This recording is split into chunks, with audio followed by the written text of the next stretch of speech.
शहरम का brain tumour का operation successful होता है। जैसे ही वो ठीक होकर घर आता है, फरियाल उसका बहुत ज्यादा ख्याल रखती है। फरियाल का ये बेलौस प्यार देखने के बाद शहरम को भी उससे सच्ची मोहब्बत होने लग जाती है। लेकिन दूसरी तरफ जिनिया अपनी अकेलेपन और अपनी गलतियों के बोझ तले दबकर अचानक अपनी जान ले लेती है। तभी उसका दोस्त दानिश उसे ढूंढने निकलता है, तो उसे पता चलता है कि जिनिया हमेशा के लिए इस दुनिया से जा चुकी है। जब दानिश घर आकर सीरत को ये खबर देता है, तो सीरत के होश उड़ जाते हैं। ऐसा नहीं हो सकता, मेरी बेटी मुझे छोड़कर नहीं जा सकती। वो रोते हुए फर्श पर गिर जाती है। अगले दिन दुबई में जब ये खबर जरार और महक तक पहुंचती है, तो जरार गमगीन लहजे में कहता है, जिनिया ने जो कुछ किया था, आज उसको उसका सिला मिल चुका है।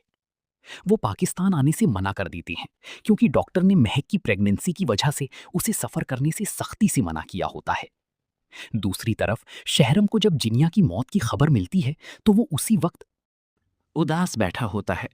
पीछे से फरियाल उसके पास आती है और उसके कंधे पर हाथ रखती है। मुझे पता है आप परेशान हैं, लेकिन अब जो होना था वो हो चुका। जिसके बाद वो उसे हौसला देती है और खुद अपने हाथों से निवाला बनाकर उसे खाना खिलाती है। उसी वक्त दुबई में महक की तबीयत अचानक खराब होती है। जरार भागता हुआ उसे अस्पताल ले जाता है।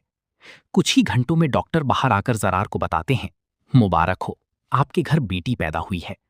ये सुनने के बाद जरार भागकर महक के कमरे में जाता है, अपनी बेटी को गोद में उठाता है और खुशी से महक से कहता है, ये तुमने मुझे जिंदगी का सबसे अनमोल तोहफा दिया है।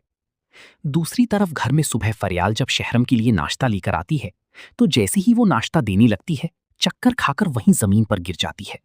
शहरम ये देखता है तो अचानक भागकर उसे संभालता है। वो फौरन उसे उठाकर अस्पताल ले जाता है।